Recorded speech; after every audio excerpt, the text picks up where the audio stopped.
Hello everyone, আসসালামু আলাইকুম। সবাই কেমন আছেন? আলহামদুলিল্লাহ আমি ভালো আছি। আমি সাথী বলছি শরীয়তপুর থেকে। আশা করছি প্রত্যেকে ভালো আছেন, আর অবশ্যই জানাবেন আপনারা কেমন আছেন। তো আজকে অনেক দিন পর আপনাদের সামনে আসলাম। আসলে ওইরকমভাবে ক্যামেরার সামনে আসা হয় না, ছাদ থেকে ভিডিওগুলো করা হয়। তো সকালে ভাবলাম বাবু ঘুমাচ্ছি, একটু ছাদ থেকে চলে আসি। দাঁত ব্রাশ করতে করতে আমি ব্রাশ হাতে করে নিয়ে আসছি। তো সকাল সকাল দেখা যায় কি ছাদে একটু ফ্রেশ ফ্রেশ ফ্রেশ লাগে, একটু মানে ঠান্ডা ঠান্ডা। আর সারাদিনে তো ছাদে একটু ওঠা যায় না, প্রচুর রোদ পড়ে। একদম সর্বপ্রথম যে রোদটা আমাদের ছাদে এসে পড়ে, তো তাই বেশি একটা আসি না, একদম সন্ধ্যা পর্যন্ত থাকে। আর আমার রুমের মধ্যে সারা দিন ভরে মনে করেন যত রোদ সব রুমের মধ্যে ঢোকে। রাত হলে আর আমার ঘুমাতে এত কষ্ট হয়। যাই হোক, কিছু করার নেই, পরিস্থিতির শিকার থাকতে হবেই এভাবেই। তো আপনাদের সাথে একটু কথা বলতে চলে আসলাম। আজকে না অনেক কাজ আছে। আমি প্রতিদিন এডিট করে রাত্রিবেলা ঘুমাসি, কিন্তু আজকে এডিট করা হয়নি। তো আমি এখন ঘরের মধ্যে যাই, টুকটাক কাজ করব, সকালে নাস্তাটা বানাবো, তারপরে এডিট করব। আর জানি না কতটুকু আপনাদের সাথে শেয়ার করতে পারবো। তো একটু বাজারে যাওয়ার ছিল, আমার ঘরে মাছ নেই, কোনো সবজি নেই, কিছু নেই।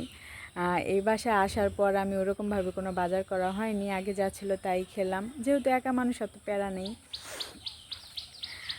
তো ভাবছি যে যামু, তো দেখা যাক। আমার বাবুরে নিয়ে এই গরমের ভিতরে যাওয়া সম্ভব না। ও দেখা যায় কি ওরে নিয়ে যদি যাই তো অনেক কান্নাকাটি করে।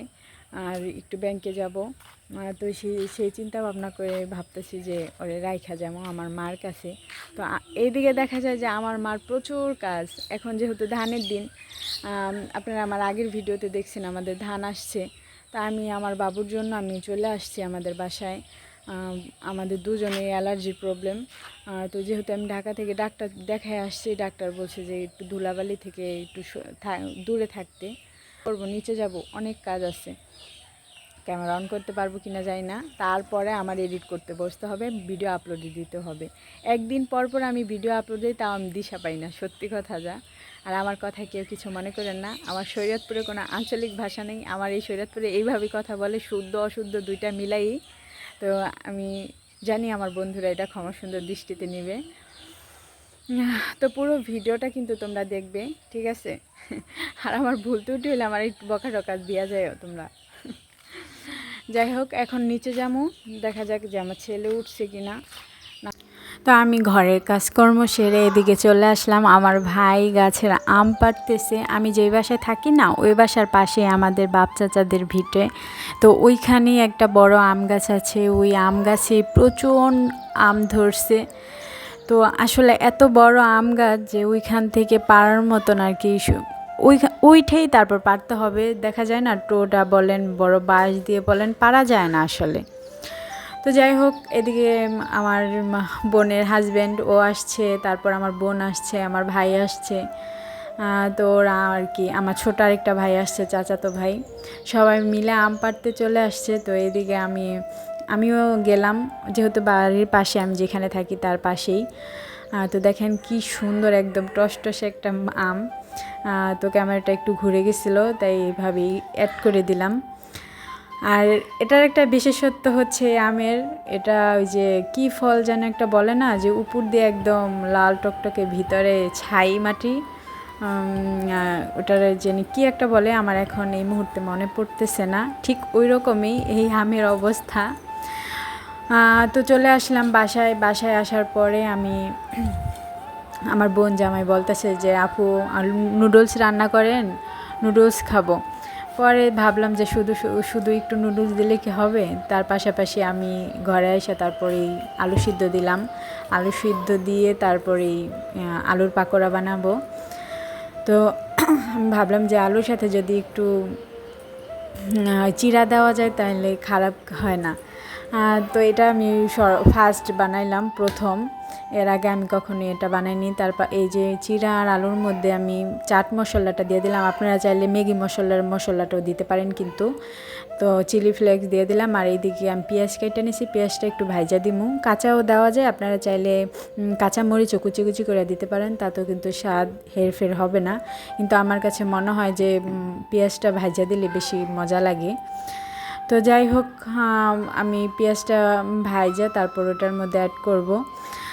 তো সত্যি কথা বলতে না, আগে একটা কথা শেয়ার করছি আপনার। আমি যখন ছোট ছিলাম তখন আমার মায়ের আমি জিজ্ঞাসা করতাম যে, মা তুমি এত রান্নাবান্না কীভাবে মনে রাখো, খাতায় লেখা রাখো?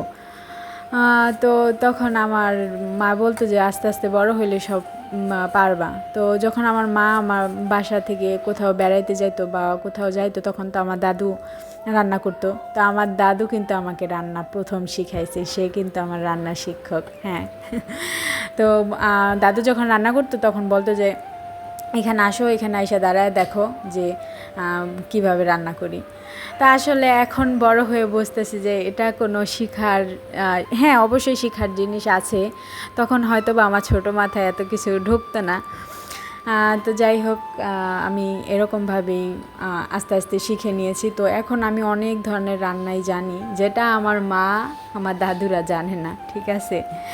তো আসলে সময়ের সাথে সাথে মানুষ বদলে যায়, এটাই সত্যি। তো আমি কি করেছি, আলুগুলো একদম প্লেটের মধ্যে সুন্দরভাবে রেখে তারপর ওটা এই যে স্টার একটা কাটার আছে, পিঠা কাটার, ওইটা দিয়ে আমি কাইটা নিলাম যে একটু ইউনিকভাবে পাকোড়াগুলো বানাই।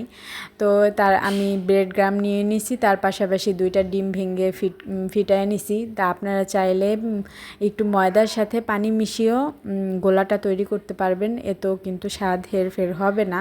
তো আমি করেছি কি, 2টা ডিম ফিটে নিছি। তো আমি প্রথম দিয়ে 2বার কোট করেছিলাম, তো তারপরে একবারই কোট করে নিয়েছি। তো এদিকে আমি এইগুলা ভাজতে ভাজতে আপনাদের সাথে কিছু কথা শেয়ার করছি। প্রতিটা মানুষের না একটা বিশেষত্ব থাকে, কেউ কখনোই কাউকে কপি করতে পারে না। তো এখন বলতে পারেন আপনি কাকে কপি করছেন, আসলে ওই রকম না। আমি অনেক ছোট একজন ইউটিউবার, প্রথম ইউটিউবিং শুরু করছি, জানি না এখানে আমি কতদিন টিকতে পারবো, কিন্তু আসলে অনেক আপুদের থেকে অনেক কিছু শেখার আছে। আমার এই ছোট্ট ইউটিউবে আমার আপুরা এত সুন্দর সুন্দর কমেন্ট করে, যেটা আপনাদের আমি বলে বোঝাতে পারবো না। আমার এই কাজগুলো করতে আরও বেশি উৎসাহ করে। বিশ্বাস করেন, আমার সর্বপ্রথম যখন একদমই ভিউজ আসতো না, 0 ভিউজ, তো আমি এক আপুকে কমেন্ট করেছিলাম যে আপু একটু টিপস যদি দিতে, তা ওই দীপ্তি আপু, অসংখ্য ধন্যবাদ আপু আমার ভিডিওগুলো দেখে। আপু তুমি যদি আমার ভিডিওটা দেখে থাকো তো অবশ্যই কমেন্টে জানাবা। তোমাকে অনেক অসংখ্য ধন্যবাদ, কারণ তোমার ভিডিওগুলো দেখে আমি এখানে কাজ করার অনেকটা সাহস পাই। তোমার ভিডিওগুলো আমি যে এখন নতুন দেখি এরকম না, আমি অনেক আগে থেকেই তোমার ভিডিও দেখি, ওইভাবে কমেন্ট করা হতো না। তো ওই আপু আমাকে বলছিল যে তুমি ভিডিও ছাইরা যাও, ইনশাল্লাহ দেখবে একদিন তোমার এই ভিডিও ভাইরাল হবে বা ভিউজ হবে। তো সত্যি কথা বলতে এখনও আমার ভিডিও ভাইরাল হয়নি। আমি যেহেতু 2 সপ্তাহ 15-16 দিন হবে আমি ভিডিও আপলোড দিতেছি। তো ইনশাল্লাহ আমার ভিউজ মোটামুটি ভালো আসতেছে এখন, আপনাদের দোয়ায়। সবাই আমাকে সাপোর্ট করবেন। আজকে এ পর্যন্তই, বেশি আর কথা বলবো না। আল্লাহ হাফেজ, আসসালামু আলাইকুম।